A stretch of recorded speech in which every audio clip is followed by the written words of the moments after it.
¿Sabían que las emociones, eso que sentimos cuando estamos en un aula de clases, contribuye para una mejor o peor educación? En este podcast hablamos sobre eso. Bienvenidos a Vamos a Entreayudarnos, un espacio para dialogar sobre el futuro de la educación. Hola, ¿cómo les va? Un saludo a todos. Gracias por acompañarnos en este nuevo episodio de nuestro podcast que se llama Vamos a Entreayudarnos. Entreayudarnos. Es una frase o un término que lo hemos creado para nombrar a este podcast, que en realidad es parte de la materia. Han pasado muchas cosas bonitas durante este podcast y durante la creación del mismo y sobre todo durante las semanas y meses que hemos venido transcurriendo ya en esta maestría en docencia universitaria. Mi nombre es Hans Ochoa. Estamos nuevamente aquí para hablar sobre educación, para hablar sobre lo que necesitan las nuevas generaciones, lo que necesitamos desde el área docente también y para poder vivir diferentes partes de este proceso. Hoy nos vamos a enfocar a un solo tema. El podcast de hoy va a estar cortito, a la vena, directo. Vamos a hacerlo corto. Hoy nos referiremos a las instancias de aprendizaje, ¿sí? A esas instancias de aprendizaje de Daniel Prieto, que nos habla, por ejemplo, de las instancias de aprendizaje con los materiales, con los medios, con las tecnologías. Esa es una de las instancias. Es decir, cómo se da esa relación con los medios, con la tecnología, para luego poder llegar a profesar o a dictar una cátedra, una clase con nuestros estudiantes, ¿no? Esto se debe sobre todo a que hay algunas instancias que hoy nos referiremos a todas ellas. También hubo que crear una, ¿sí? En este es otro ejercicio. Pero quiero empezar mencionándoles la que yo he atribuido como que la más directa en el desarrollo de mi cátedra, que es en la carrera de comunicación social, ¿no? Y es precisamente la instancia con los materiales, los medios y la tecnología. ¿Por qué escogí esta como la que más se relaciona? En el paso de mi proceso de estudiante hacia hoy ser un docente, he podido vivir y he podido atravesar las diferentes etapas y épocas. En mi época de estudiante, por ejemplo, había máquinas de escribir, hoy eso ni de chiste, estarán en un museo quizá, ¿no? En mi época habían otros elementos tecnológicos que hoy ya no existen y que han sido reemplazados por la tecnología digital, ¿no? También en esa época se produjeron los mayores desarrollos en cuanto a avances. Pasamos de la pizarra de tiza a el Infocus. Además, valga aclarar, Infocus es una marca, proyector debería decirse, ¿no? Sino que ya se vuelve como que el genérico. Infocus en realidad es la marca de uno de los proyectores. Pero bueno, eso es otro tema. Pasamos de los libros físicos hacia los Kindle, los digitales, y así por el estilo. El celular, hoy la realidad aumentada, la inteligencia artificial y más. Pero bueno, vamos a hablar sobre las diferentes instancias. Déjenme yo también ir poniéndoles esto. Ok. Y vamos a la primera de ellas. Vamos a la primera de ellas. La instancia de aprendizaje con el educador.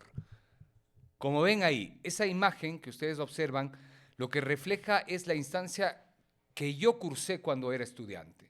La del profesor, la máxima autoridad, la norma, la voz que manda, la voz que autoriza, a veces la única voz que valía, ¿no?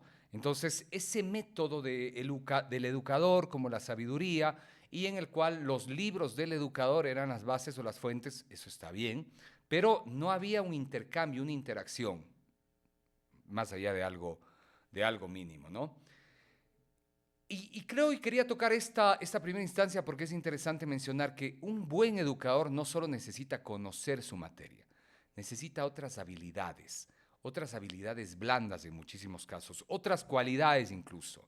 Y ya dentro de su propia habilidad, que quizás sea conocer su materia, algunas otras destrezas como la gesticulación, el cambio del ritmo.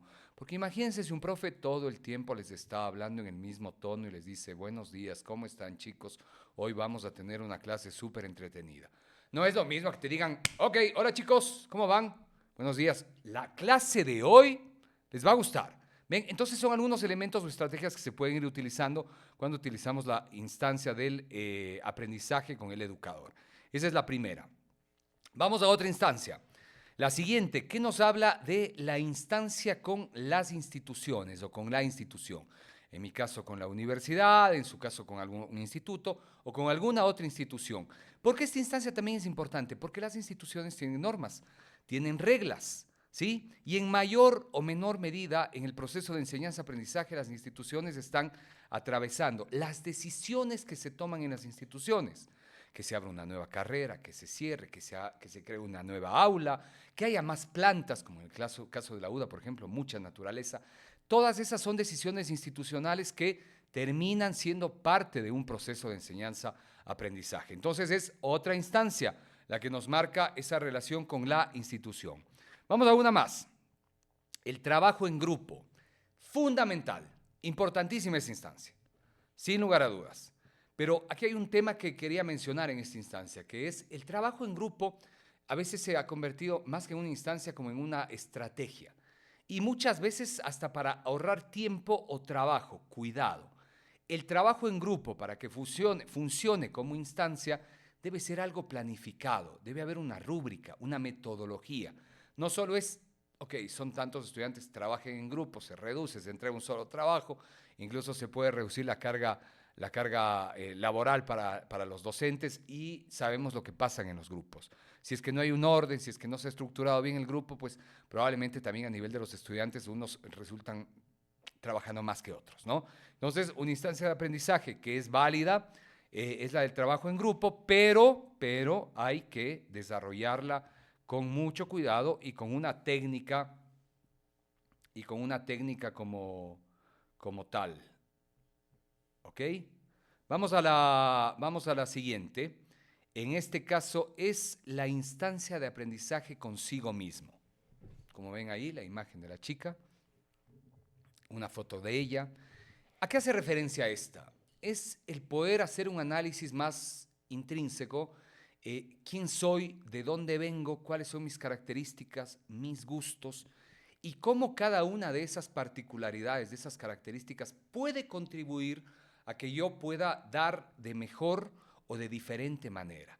Pero ese análisis o esa instancia de aprendizaje consigo mismo no debe quedar solo en el docente y su análisis propio, sino también qué sucede con cada uno de los miembros de su aula, sus estudiantes. Tras ese análisis me permitirá saber que María Esperanza es una persona que le gusta más las actividades al aire libre, que Javier es un estudiante que disfruta mucho las lecturas, etcétera, etcétera, etcétera. Entonces, esa instancia de aprendizaje permite aplicar estrategias de aprendizaje también más particulares o más individuales que a su vez redunden en beneficios. Ahora, la parte que siempre toca, la más compleja, que en este caso pues era el crear una instancia de aprendizaje, una nueva instancia de aprendizaje. En la maestría, nuestro tutor, el docente, nos ha pedido que creemos una nueva. En mi caso fue la emoción. Instancia de aprendizaje con la emoción. Si quieren, la planteamos en plural, las emociones. Y aquí la mediación pedagógica a través de las emociones, que creo que es fundamental y que funciona como instancia, nos puede activar la misma a través de, por ejemplo, actividades significativas. Es decir, que estén conectadas con la vida del estudiante y con la materia. Actividades significativas producen emociones. ¿Qué otra? Un clima seguro. Para aplicar la emoción es importante tener un clima seguro en las aulas. Es decir, un clima de respeto donde los estudiantes puedan estar seguros de mandar sus opiniones, de criticar si es que es el caso, y el docente también pueda estar seguro de que da su cátedra con respeto, con responsabilidad y más. Otra, las prácticas grupales. Dentro de esta instancia de la emoción entran las prácticas grupales, como ustedes ven en esa imagen también, donde cada uno puede experimentar diferentes emociones frente al estímulo que el docente estará provocando a partir de cómo dicta su cátedra. Otra característica más que permitirán aplicar este tipo de instancia o activarla es la reflexión personal, que tanto el docente como los estudiantes puedan reflexionar sobre lo que están viviendo y las emociones que esto les produce, ¿no? Todo proceso educativo está atravesado por los estados de ánimo, por las emociones positivas, negativas, tristeza, alegría y otras tantas emociones que pueden producirse, melancolía, qué sé yo.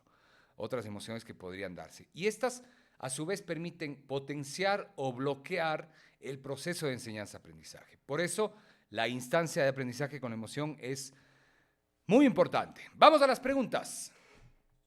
Vamos a las preguntas entonces. ¿Cómo me fue en este proceso, en esta investigación?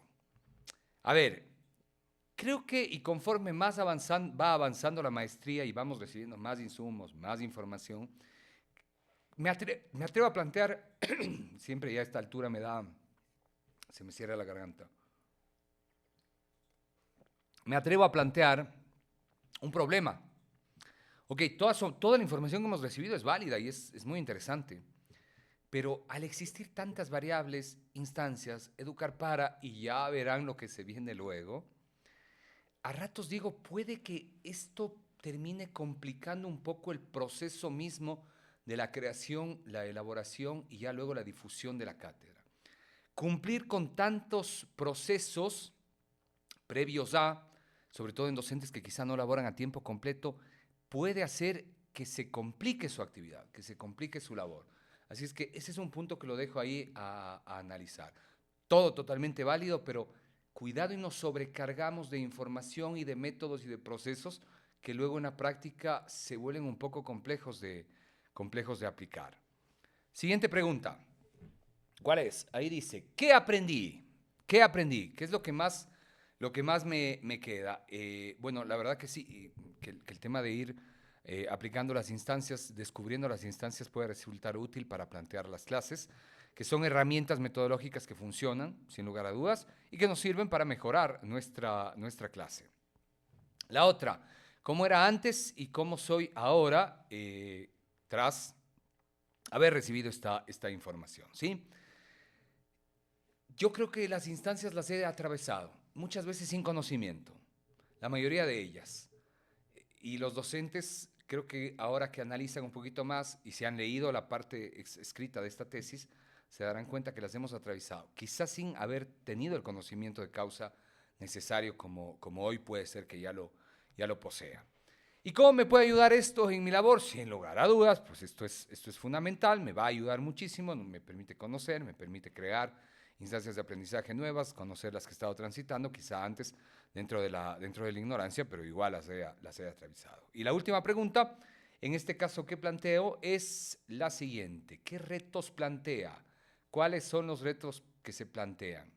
Y aquí el principal, el más difícil de todo, lograr que todo esto no quede solo en el cuaderno, no quede solo en el texto, en el Word, sino que esa teoría se vuelva una herramienta fundamental ya dentro de la práctica. Vuelvo, no es fácil. No es fácil con tantos procesos y tantas cosas que hay que hacer previamente. Entonces ahí es donde puede complicarse un poquito el proceso. Y lo final, vamos a nuestra conclusión. Me había quedado yo unas preguntas atrás, creo. Eso, ahí está.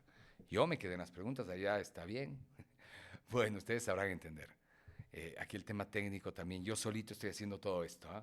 No tengo ayuda de nadie, entonces también me complico. He tratado de poner allá un bot, un robot para que me ayude desde las cámaras, pero a ratos no funciona tan bien que digamos y ya no es culpa, ¿no? Bueno, la conclusión.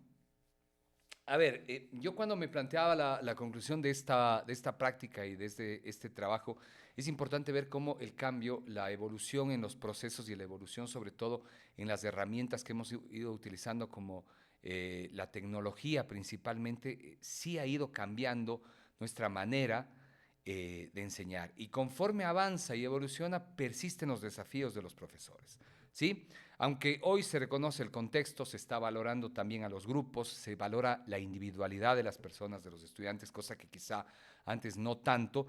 Creo que todavía existen ciertas prácticas que no favorecen del todo al proceso educativo y requieren de una intervención sin lugar a dudas. Para finalizar, les voy a dejar con el término de este trabajo, que es emoción como instancia de aprendizaje. Y yo lo he definido como la propuesta para aportar en el proceso de enseñanza-aprendizaje que se enfoca en la relación con el docente, la institución, el grupo, los materiales, el contexto y la experiencia de cada una de las personas. Así he logrado definir a la emoción como el término destacado de este podcast y de esta práctica. Bien, ahí cerramos el episodio de hoy. Les dije cortito, a la vena, directo. Espero que ustedes encuentren su instancia de aprendizaje y tendremos una nueva cita en un próximo episodio, igual a través de esta cuenta de YouTube y las otras plataformas. Bienvenidos a Vamos a Entreayudarnos, un espacio para dialogar sobre el futuro de la educación.